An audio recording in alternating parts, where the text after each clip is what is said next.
What's up, folks? My name is Zach, and today I am driving a 1981 Plymouth Reliant. Up front is a 2.6-liter inline-4, and down below is a 3-speed automatic transmission. Now, I am super excited to be driving this Plymouth Reliant for many reasons. First of all, I have been falling in love with the K platform. This is a K car, and actually 1981 is the first year of the K car. And we'll talk a lot about that towards the end of the video in the final thoughts segment. The second reason is the fact that it's a 1981. I think this is a very fun, interesting, and diverse era of cars. And I'm just in a Plymouth. I don't drive many Plymouths here on the channel since they went out of business.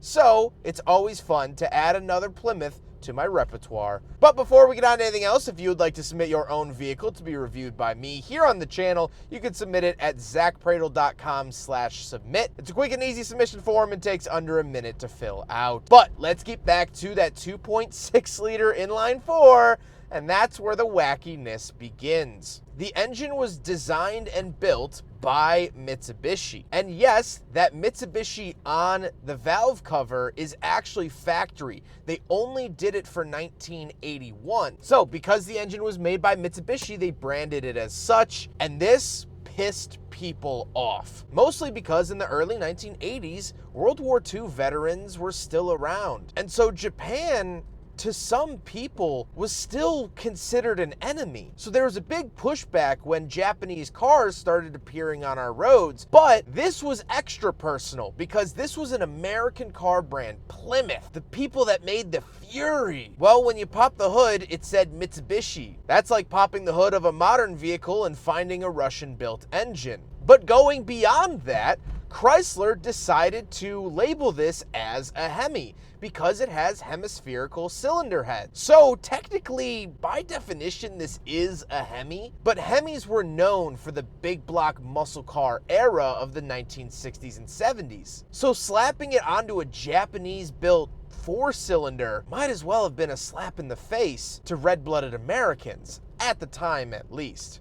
Now it's very common to find American cars utilizing Japanese parts, but back in 1981, it most certainly wasn't. So that Hemi badge and the Mitsubishi on the valve cover were gone in 1982. Altogether, the engine made 92 horsepower from the factory, and driving it here today, it feels like it's missing a handful of ponies. But when I get to this age, I think I might be missing a few ponies too. Like I said, paired to it, 3-speed automatic. Now, at the time, this was actually the more reliable transmission. The K platform later saw 4-speed automatics that were terrible. We saw that in the Chrysler New Yorker that I reviewed not too long ago.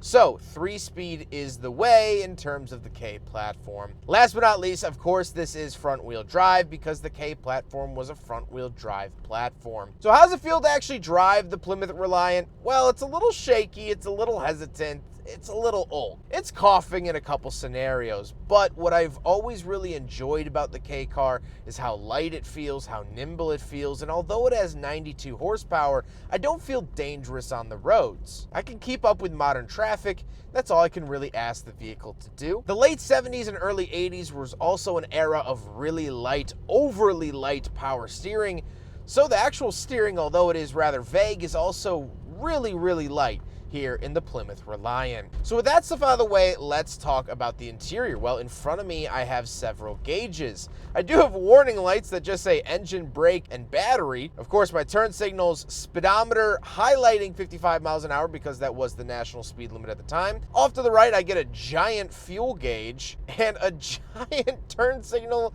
and seatbelt warning light. Again, very in your face.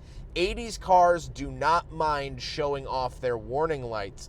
Today, they're very hidden, but back in the day, not so much. The steering wheel just has a little Plymouth badge on it, which I really like, and it's very, very thin. Again, this feels more 70s than 80s. Off to the left, I do have a climate control vent and my headlight switches. Moving on to the door, I have manual mirrors and manual windows. Moving into the center, I do have a factory 2.6 Hemi badge. So they were very, very proud of their Hemi heritage here in the Plymouth Reliant. If only they knew the backlash they were gonna get. But moving down below that, we do have an AM and FM radio, no cassettes or 8 tracks found here. Then we do have our heating and cooling options, where to send it, fan speed off to the right, very, very basic.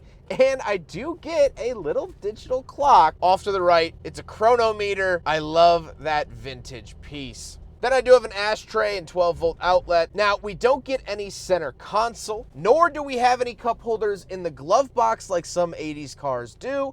So, unfortunately, the Plymouth Reliant Wagon fails the big friggin' bottle test by nature.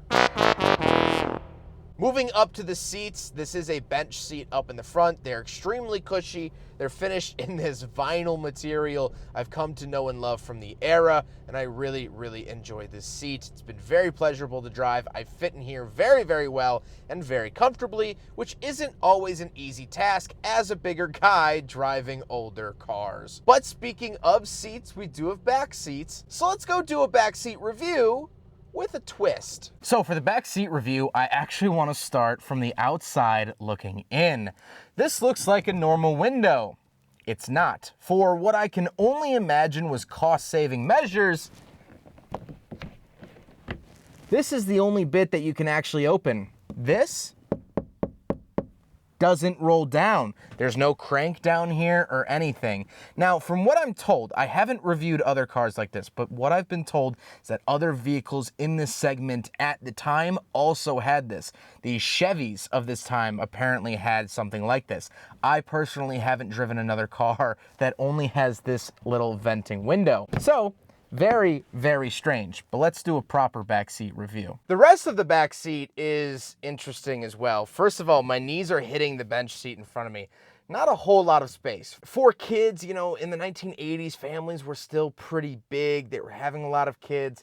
It's gonna be fine. I'm a big guy, I'm 5'11". My knees are hitting the seats in front of me, but my head isn't hitting the ceiling, albeit the headliner has been removed. I do get ashtrays in the doors, but of course, no cranks for the windows, as you just saw. Other than that, nothing really crazy to report back here, although you can fold these seats down, which is very, very nice. But let's hop out. We'll take a quick look at the trunk and cargo space, and then we'll talk about the looks. All right, so we're on the back of the Plymouth Reliant, and there is no handle. You just unlock it here, and then you pull up, which is kind of interesting. So once we are back here, nothing really crazy to report, tons of space, and I can only imagine the amount of pets that were put back here on a Great American Road Trip back in the 80s, or even kids that would lay down, things like that. If you have a story about riding in the back of a Plymouth Reliant or any K car wagon, please leave it in the comment section down below. I always love reading those personal stories. But coming down under here, we can pull this up. We do get a spare tire and things like that. But other than that, nothing too crazy back here, although I just love the fact that it is a wagon. Now we gotta talk about the looks, and before we do a walk around, this car has hilarious but period correct add-ons like this front bug deflector and like this really weird rear spoiler. I'm not sure why people ever thought these were cool, but I love that these actually came on the car from the original owner and were probably installed around the time of purchase. So very, very cool to see those things. Let's do a walk around. I like the look of the Plymouth. I just love the boxiness nature. I love the square body K era. It just holds a soft spot in my heart, and this car is no different. I love the fact that it's a wagon. I personally love wagons, one of my favorite body styles of cars, and so obviously I'm pretty happy with this Reliant. But with all of that being said, let's get on to my final thoughts. What do I think driving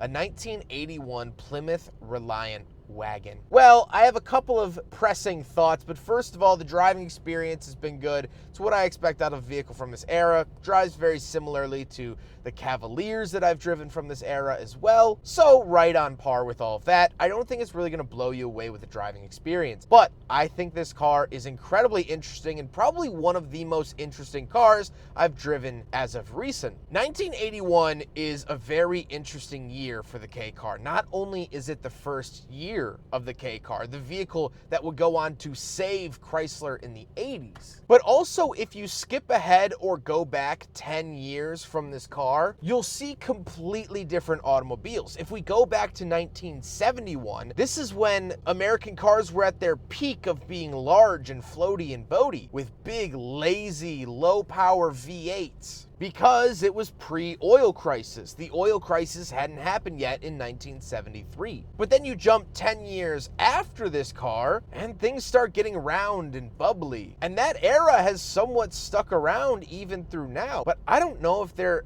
are as many differences as 71 to 81, and then 81 to 91. So that to me was fun to take a look at, but also just how weird this car is. Why don't the windows roll down in the back? Why did they think it was a good idea to put the Hemi badge on a little 4-cylinder? And similarly, why did they think it was a good idea to put the Mitsubishi name on the valve cover? Now, all of those oddities were gone by 1983, but this is just a fun case study to look at. It's a fun piece of Chrysler's strange history. And so, as I mentioned, Chrysler was in dire straits in the late 70s. They had no money.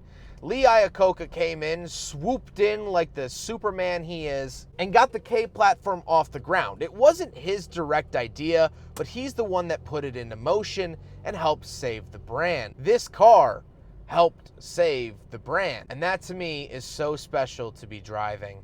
I hope you guys enjoyed the video. Huge thank you to Carl for letting me take out his Plymouth Reliant. This is such a cool and interesting car. Carl also has a YouTube channel where he's done some videos fixing these cars up, working on these cars. He's a huge K-car aficionado, and I can't thank him enough. His information will be found in the description below. But I hope you folks enjoyed the video. Don't forget to rate the video, comment on the video, and subscribe if you really liked it. Take care, guys.